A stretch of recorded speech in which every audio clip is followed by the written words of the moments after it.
the opportunity to talk of financial resources expended on national grid. There are 17 sides at the moment of our national security problem. And I will tell you how. The organization has. So we're talking about how the board behaves, or in some cases, how they misbehave, because that also happens, rather than the tax they do.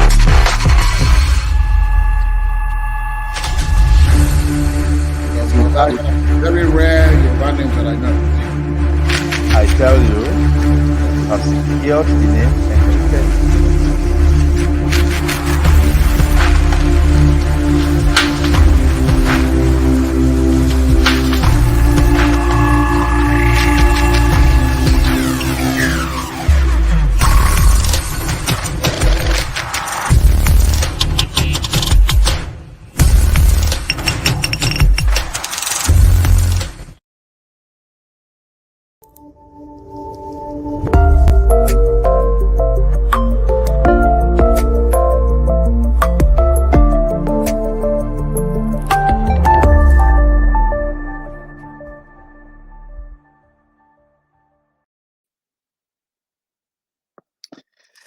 hello. I'm glad to welcome you to another ICAN on Air Enlightenment series from the stable of the Institute of Chartered Accountants of Nigeria. I never cease to say it, the Institute. And today, we are going to be examining the topic emotional intelligence for professionals. Emotional intelligence for professionals, a subject that has quite from time, especially when we look at it from modern management perspective, and sincerely since Daniel Goldman sometime in 1995 brought it to bear. Bit before then, of course, we are talking about Meyer and Peter Salvonin, who coined that phrase, emotional intelligence. We professional accountants are agreed that a knowledge of its working have been parts of why many of us have been quite successful, and why students of accountancy and friends of business generally must have a first-hand knowledge of the kernels of what it is, emotional intelligence. Joining me today in our question and answer segment is a die-in-wood professional who practices the subject in and out. I speak about OLUWAKEMI BAMIGBOLA, MMP, FCA, who will in-depth our understanding of this subject in our question and answer segment a bit later on in this program. OLUWAKEMI BAMIGBOLA is a first-class accounting graduate, a seasoned banker, and currently the group head, Branch Control South of Keystone Bank. She is a member of Joint Mind International, JMI for short, and a master's degree holder in managerial psychology, MMP. You just hold on a little while. We will unveil our esteemed guest to you shortly. Also, on this program, we will be letting you into a peep into the window of our ICAN diary, what we call event scope, a few adverts, a few announcements. So please stay connected, stay on. We shall be back with you very shortly.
Please join me to welcome OLUWAKEMI BAMIGBOLA onto ICAN on Air.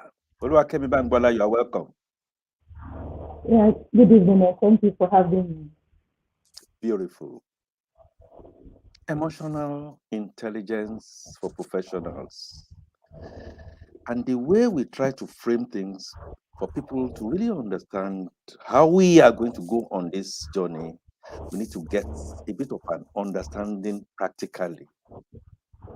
So in asking you to frame our discussions today, what is emotional intelligence?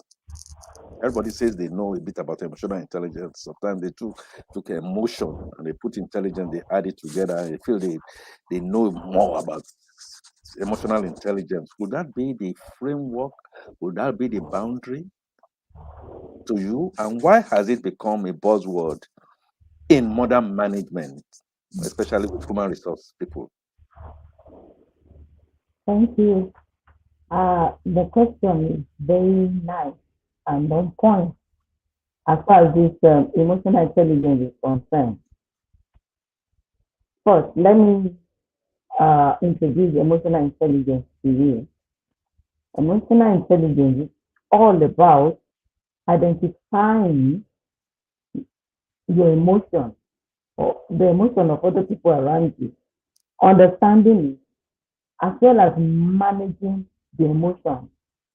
It's the word management of the emotions that is now bringing about the intelligence. We all know that we are human and we have individual differences. And for every organization, even if they have to invest in the best equipment or machinery, it is still human beings that will run them and put them to use. And HR will now have to go out there to try and hire for the organization, bringing people together.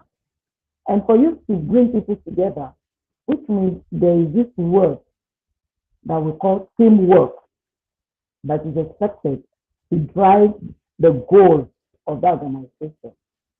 And there is no how you can have two people together that there will not be conflict, once in a while.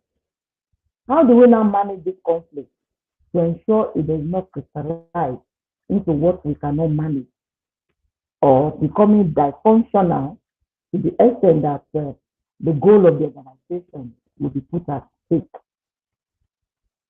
Before now, emotional intelligence has been seen as an individual, business. until now, especially in this 21st century, that organizations, they are now saying that emotional intelligence is very important for every team member to have, for them to work together. Like the Holy Book has to say in the Bible, that can the two work together except they agree. The moment there are series of disagreements and all of that in a team, there's no how they can move forward. There will be what we call a friction, and all manner of negative things will start to come up, which will have an overall effect on the goals, the objectives of that organization. That is why HR, they have now made it a special business for them. They are not they are not ready to undermine it. Even if some people feel like they are overemphasizing it, the gain and what they stand to achieve with emotional intelligence is, I mean, goes far beyond what any individual can imagine. That is why it is very important for HR to mine it now. Awesome. Thank you. So we take our offshoot, human resource and human resource management. Bringing that in your words is something that they emphasize, re-emphasize, and never stop to wish to emphasize. And then if we go back to human resource experts, really, we know, we've read it in books and in talks, that emotional intelligence can be classified perhaps into 4 broad categories for understanding. I know you already mentioned part in your opener, and that they come in 4 pillars. That is self-awareness, self-management, I know you emphasize that, social awareness, and relationship management. Self-awareness, self-management, social awareness, and relationship management. Could you kindly educate our listeners on the importance of these 4 pillars to emotional intelligence? That's another big question.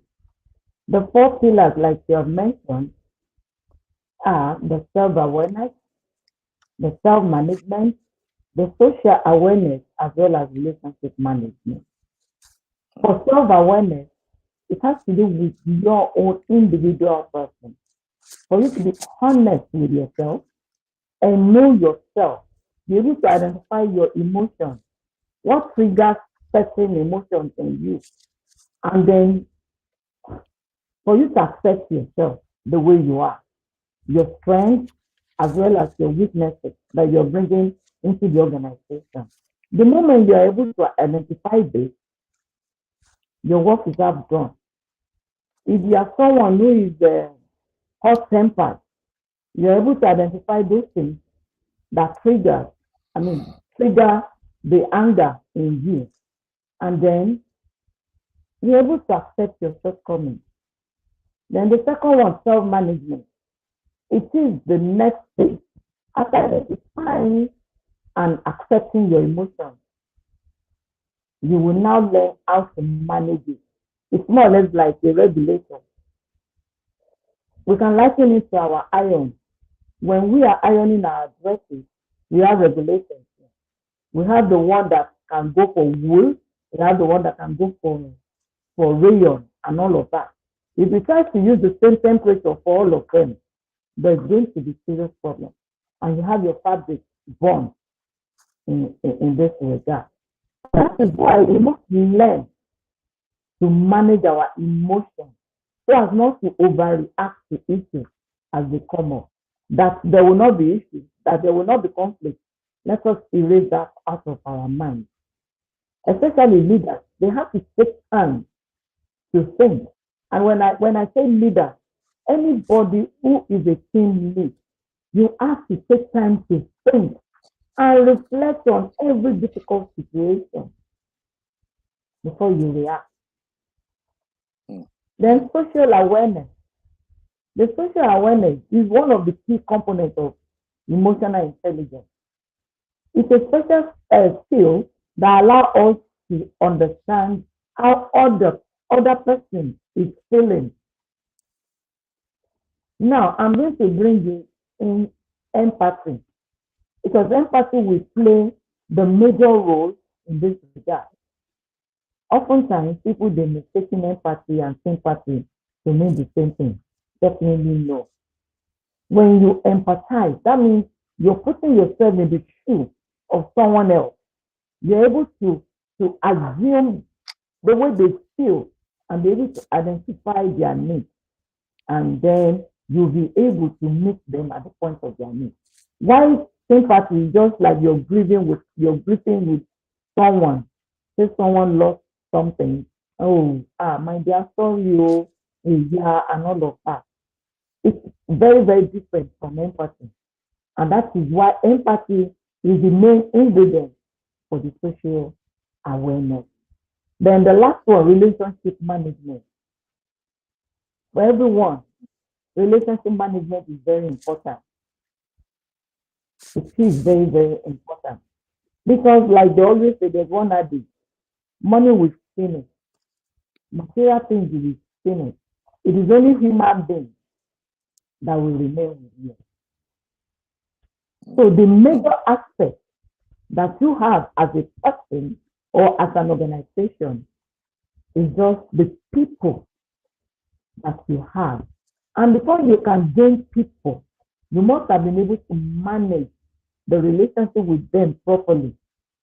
Instead of you trying to force your own opinion or to force people to into action, by the time you're using the right insight and persuasion, persuasion skill is another special skill on its own. And we have a special training on it to persuade people in order to motivate them to act.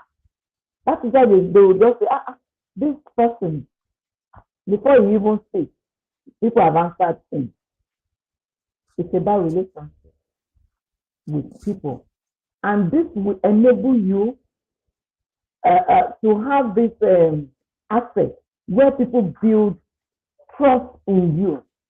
Even if you tell them we are going to Kaduna by 12 midnight, they won't think of any form of danger because they have built that trust and they know that you will take them to that destination.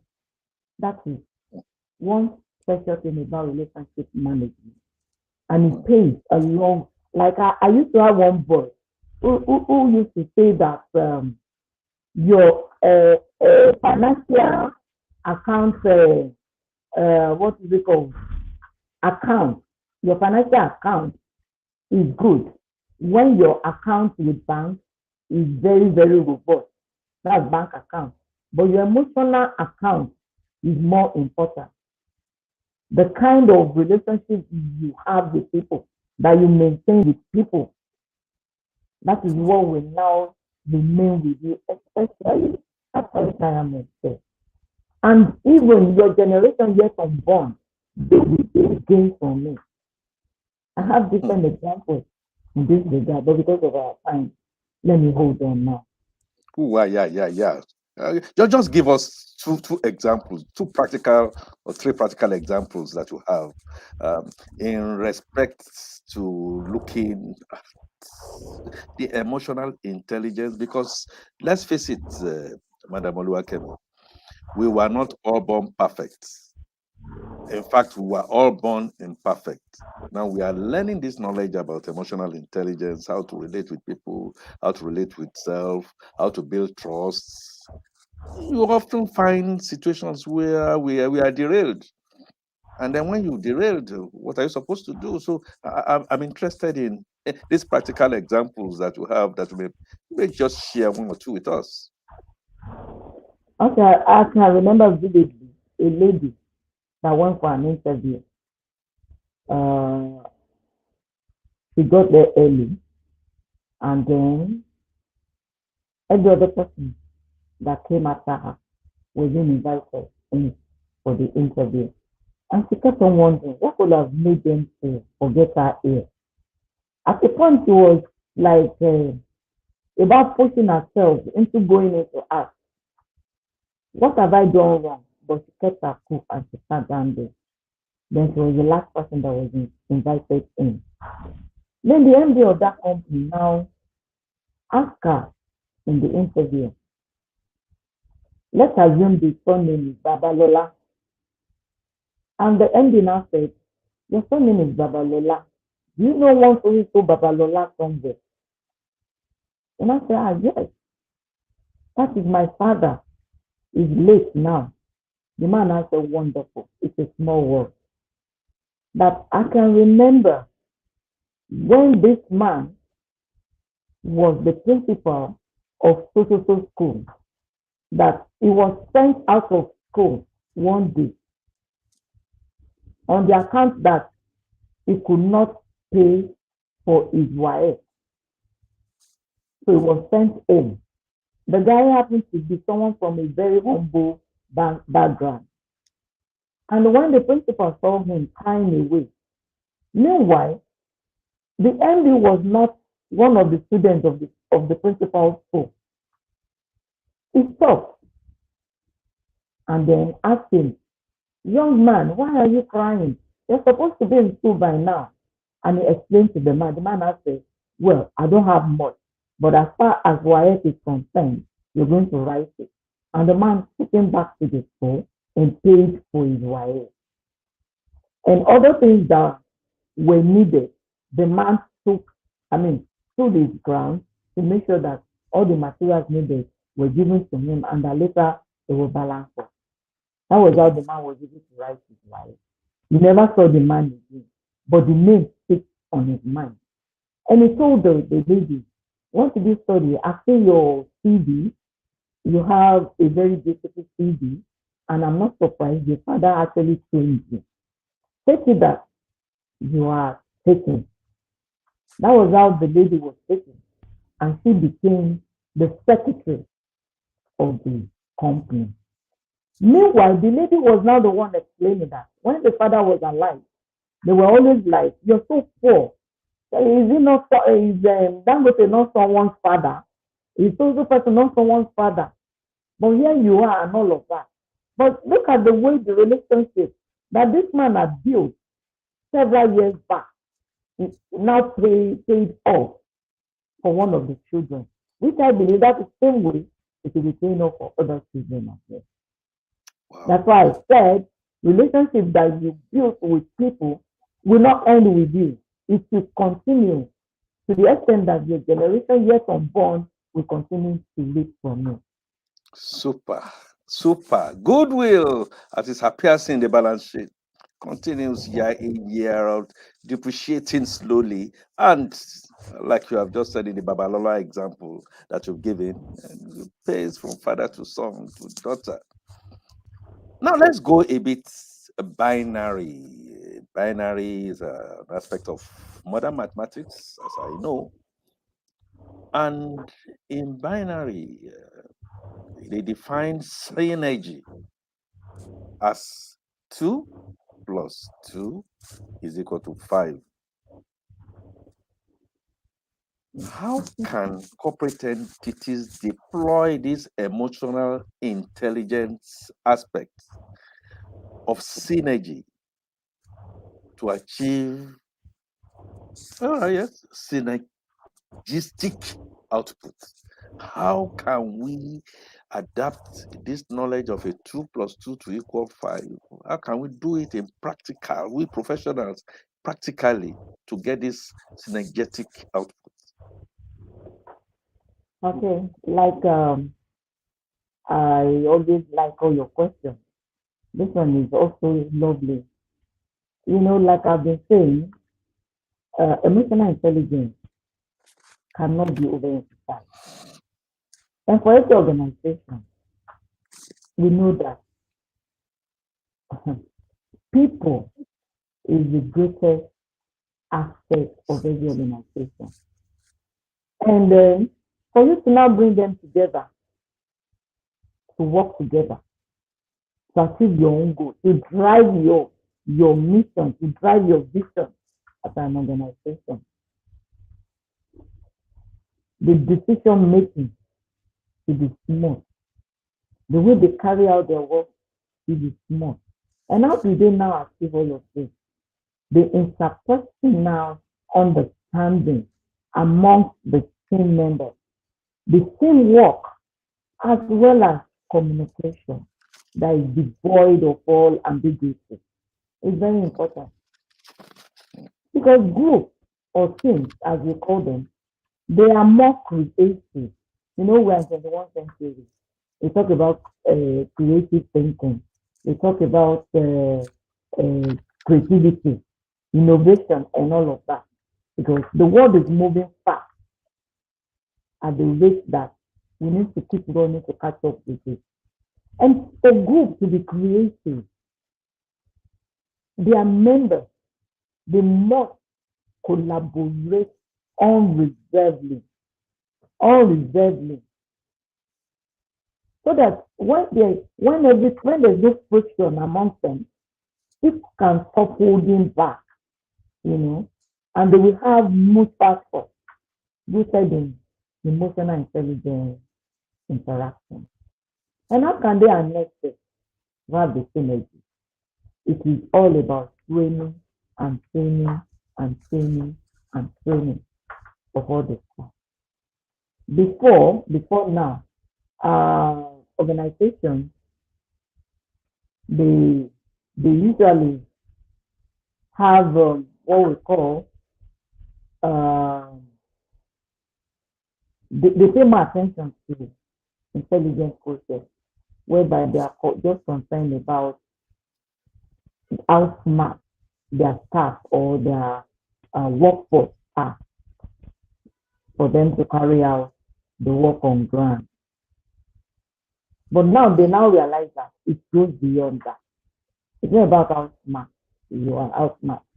Because in the process, they find out that people are now skinning one another, running into making it like competition and whatever. And that is why they want people to be aware of the ingredients of emotional intelligence. Fantastic. Thank you for that insight, Madam OLUWAKEMI. And so back to the corporate suites. How best can employees develop personal and social competencies to enhance their leadership skills? Thank you for yet another beautiful question. It has to involve a conscious effort from every member of an organization, whether it is the management or the middle managers, as well as other staff. Emotional intelligence, they will have to be conscious of it. Like we earlier mentioned, or refers to the 4 pillars of emotional intelligence. They have to develop it. They must be ready to build relationships with their team. That there will be no conflict, like I've said. You raise that from your mind. So they have to strengthen their conflict management skills. And then when it comes to decision making, sometimes it doesn't go smoothly as you think. For every leader, you have to be tactful when you are making your decision for the benefit of the organization. And like we have heard, that practice makes perfect. You need to continually like that. That is decision making. And then you have to be comfortable with your team members. You have to be comfortable with your team members by delegating tasks to them. But oftentimes we are seeing leaders micromanaging their followers, their subordinates. You want to see everything they are causing and every high that they are done, when will they grow? When will they be able to stand on their 50? And then, when you are not available, how will the team, how will they be able to continue to carry out what is expected of them? Then, taking responsibility for your action or inaction as a leader is the key word. Not that you'll be pushing blame. It is also person that didn't do it right. It is also person that didn't do it right. In as much as you are the team lead of a particular thing, you will take the bullet for them out there. Then you cannot come back inside to start washing your dirty linen in the house. Then within your team, you have to listen, develop a very active listening skill. Listening and hearing, they are not the same. You can hear, and as it's coming into you, it's just going away. But when you listen, attentively, you'll be able to pick every word and be able to react accordingly. Then we have this non-verbal communication among the team members. You need to pay attention to it. Not just one attention, attention to it. We have people that they won't talk, but their body language, wow, you can tell from whatever they want to say. And that is why they will say attitude is everything. Even if you call hard work, you call other things. But it's only attitude that will score 100 over 100. And that is why you need to pay attention to non-verbal communication among your people so that you can easily adjust. If you're moving them too fast or you're moving too slow, so that you're able to balance your gears. Super. Your persuasion skill is very important. You don't force your opinion on people. I remember I used to have one MD in one of my former bands. If he tells you water will move, cars will move on water today, nobody among us will ask him how. The moment he just brings out the strategy, this is where we go. Or everybody moves to Atlantic Ocean, nobody will look back. We will get there. It's until when we get there that we start to wonder, come on, how will this car move on this car or on this ocean first? You're asking that question, not that you're worried, but because you have built that trust in him that, well, so this is the one that brought us here. He knows how this car will end up moving on this water. And everybody will be relaxed. Super. Fantastic, And you have madam. to avoid office drama. We have Nigerian politics, but office politics, wow, if you don't know how to play it, it's either it's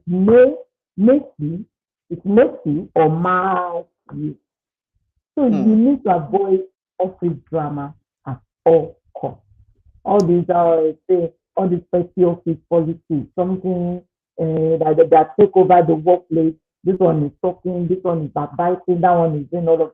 Just focus on listening to what others have to say and look for ways to solve problems in order to minimize tension. With these two things I mentioned, I believe as a leader you can water the ocean. Yes, make you to be a leader. Olusoji Shosanolu has a question here. That what can an emotionally unintelligent person do differently and effectively to correct his or her character imbalance? Wow, this is lovely. Like we mentioned, they always say something like, before somebody, okay, like somebody, you want someone to be delivered. Let's even bring it to you. Someone is hanging somewhere, and then you want the person to be pulled out of that place. He must be the one to give a shout. Hello, I'm here hanging. Somebody help. And then the attention of whoever can help will now be drawn to that direction. And then you'll be pulled out. You have to first of all identify that there is a deficiency as far as emotional intelligence is concerned with you. And then sit down and try to understand your emotions yourself. Try to understand your emotions by yourself. And from there, you can now start to read books. We have lots of books, like the earlier one that brought the emotional intelligence to the limelight, written in 1995. You can go about it, read about it, read everything in there. All of what we're saying here, you start to practice it. Rome was never built in a day. You have to keep on practicing all of these things we have said here. And if you're someone, we don't have the same background. Unlike now, when we're growing up, it is the whole community that used to train one single child. If I'm walking on the street now and I come across an elderly person and I didn't greet, the elderly person will be the one to call me back and caution me, why didn't you greet me? Next time you see me, you don't greet, you see what I will do. And you dare not get home and report to your parents because you receive double caution, of whatever punishment that must have been meted out to you out there. And like now that we all go about our identity kind of a business, and that is why everything is upside down. You understand? I can remember in one of my banks then, it became so bad that the human resources have to make it mandatory that you have to greet one another each time you come across one another, especially in the morning or when you are all in the lift or elevator going to your various offices. Because then you realize that you say hello to someone. You will look into your eyes and let you know that, yes, I can hear you, but you're bothering me. I don't have to answer you. You can imagine that kind of a thing. So practice makes perfect. The moment you realize that there's a deficiency somewhere, then you need to start building it gradually. And before you know it, you're there. Beautiful, practical. Now, get back to HR management practice. What have you? We know that high labor turnover is bad. Okay, well, especially if it spikes. And not only for the image of the entity, but also for operational cost and legitimacy. Do you agree with this assertion? And how can it be addressed? Well, thank you, Uncle. This is another wonderful, question or point as far as emotional intelligence is concerned. There's no how you will be in a place of comfort as human beings that you want to live that way, except if it's highly important and is of certain exigency. Yes, for me, I agree totally to that assessment that high labor turnover is bad for whatever it is that involve an organization, whether it's the image or the operational cost or the legitimacy. Why? You find out that people, it's not just about leaving the organization alone, even within the department, some department of an organization. The moment HR, they start to see that people are opting out of a particular department and offering to go to explore some other department, they will now show special interest in that department. They want to find out what is causing the exodus of people from that department to another place. Some of the reasons could be lack of career opportunity or career development or growth.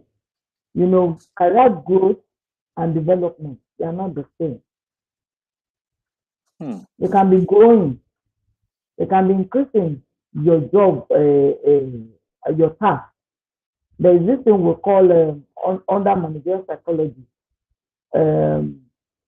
job enrichment. Your job, you'll be seeing yourself growing like that. But when it comes to development and all of that, you're still on the same grade you were 15 years ago. Your pocket is not increasing. Your level is not changing. Definitely, people want to move to where they can get better options. Another one is burnt out, or when you're overworked. I remember my master's degree, what is it called, research work, was about work stress and job involvement of staff of an organization. When people are burnt out or they feel overworked, they are stressed, emotionally stressed, physically stressed. They will want to leave either that department or leave the organization as it is. Super. And then when there is no feedback or recognition from the management of the organization or a particular department, people will feel bad and they might decide to exit. Then there's this toxic workplace culture. This borders on the team lead or the head of a particular department most of the time. We have some heads of department that they will start to practice divide and rule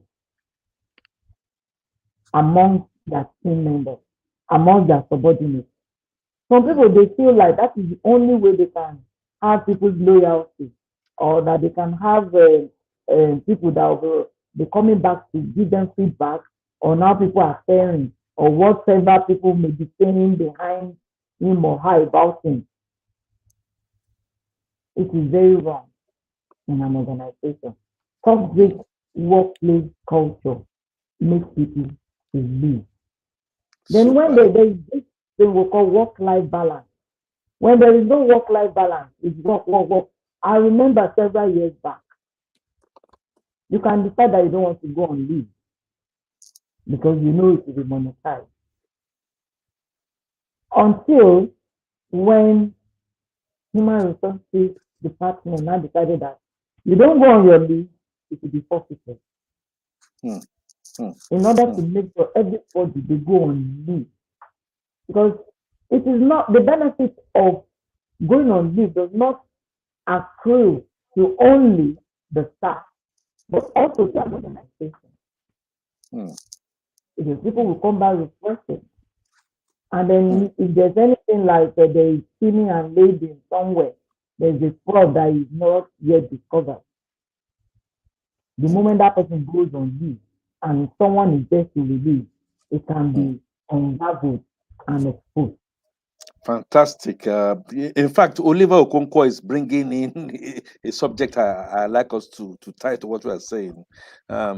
Sometimes one wakes up with various thoughts. How can these varying thoughts be synthesized into meaningful, manageable action plan to make his or her emotions intelligent? This is a wonderful question. When you wake up with various thoughts, the first step is identify those thoughts. Are they positive thoughts? If they are negative thoughts, you need to use room. When I was on a training on leadership competencies, there was a particular law of leadership, and that's law of the room. Whatever it is negative, you have to sweep it away, and make sure that it is only the positive thought that will remain with you. Then we have already done the first stage by sieving it. The negative thoughts have been swept away. all the positive ones that you now have with you will now have to a kind of do another set of thinking about each of them and prioritize it. How important is this to my team members? How important is this to the organization as a whole? And you will now apply emotional intelligence into it. Whether you are a team member or you are a team lead, like I said, you don't come in forcing your own opinion on people. There is this word that we call shared thought. You're going to share it with your team members, probably the team lead first. This is what I think. And the moment the team lead too has this wonderful emotional intelligence skill, it will be able to ask you, okay, can you put it in black and white? Let's look at it together. Then we sit down. Then it depends on the leadership style that he wants to apply there. But for start, we can have this participatory kind of leadership style on such thoughts. And then everybody will now have a win-win kind of a situation. And you must be ready to be a team player. Not that you want to shoot out your head and for everybody to know that if it was not me that brought that idea, do you think our team will be up there and the name will be ringing bells? No way. That is not the way it is. You need to be a team player, irrespective of any form of thought you have within you. I hope I've been able to give you to that.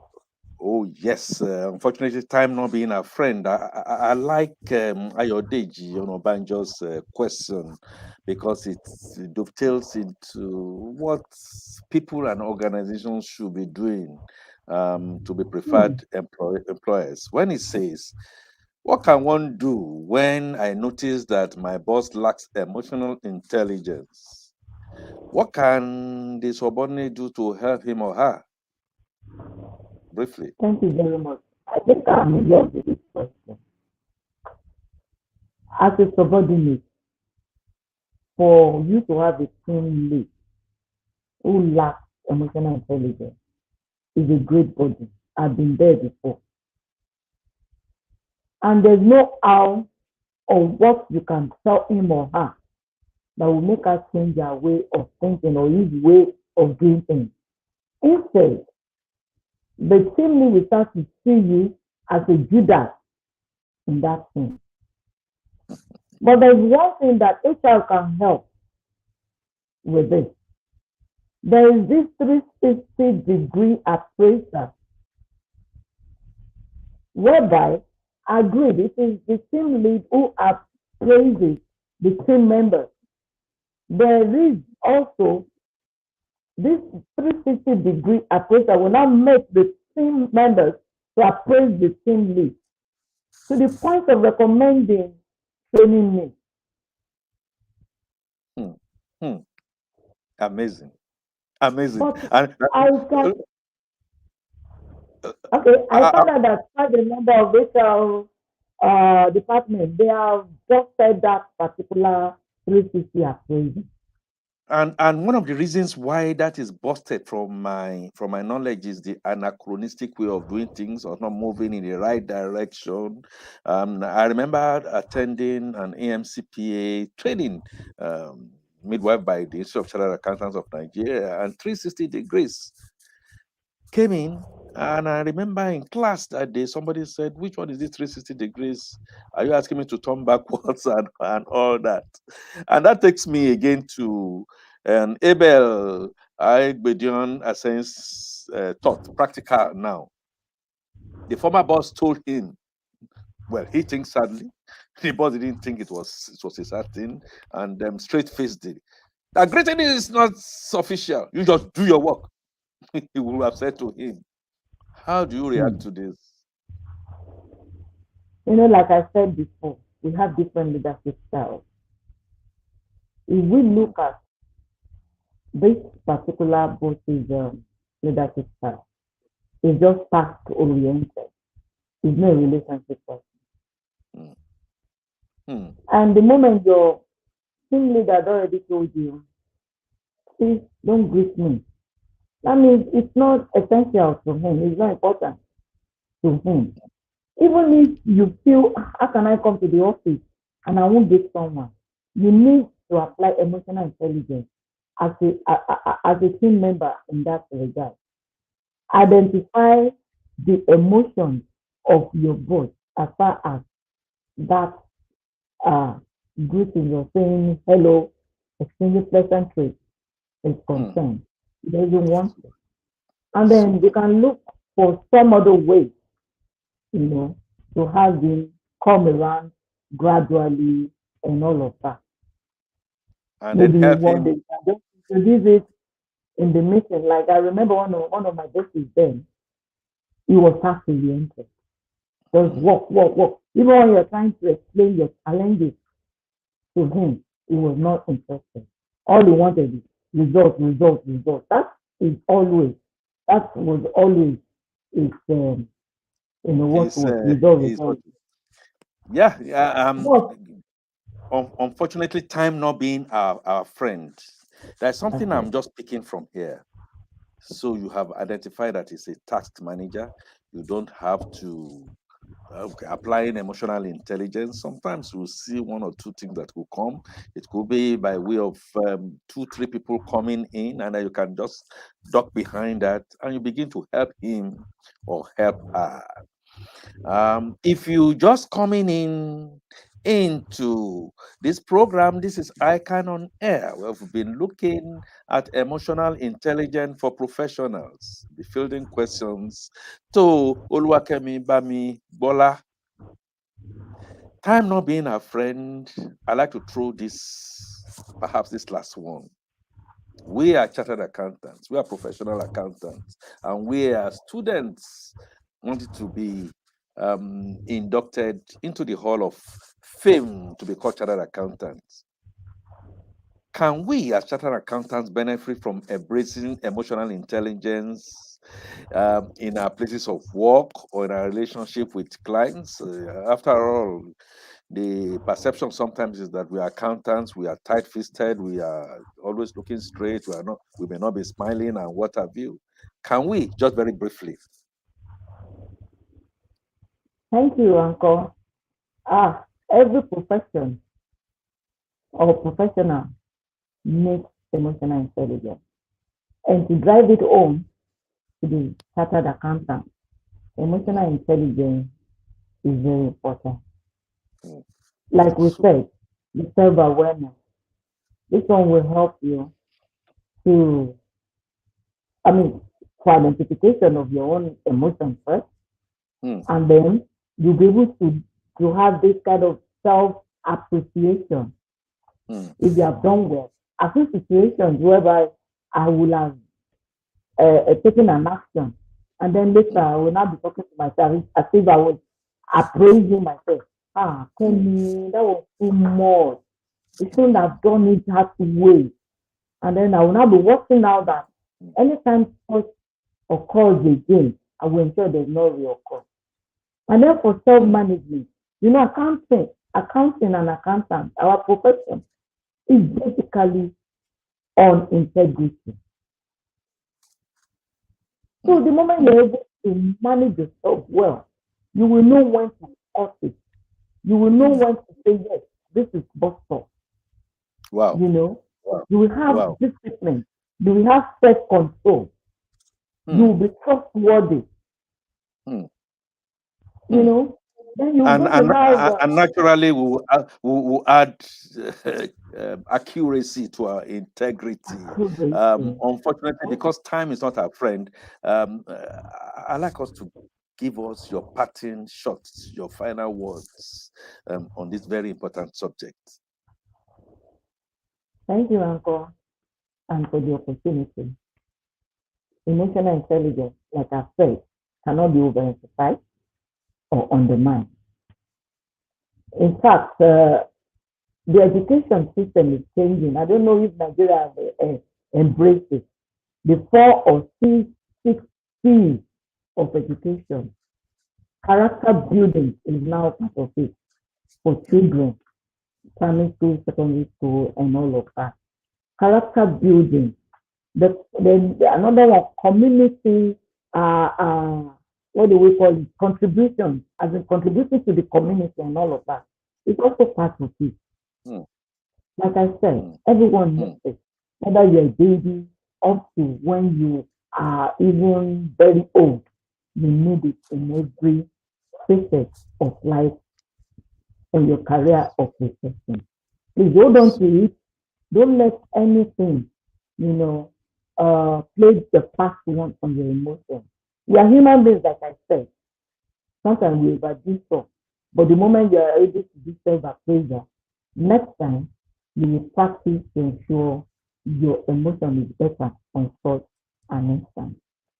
And then I would like to appreciate our president, our wonderful mommy.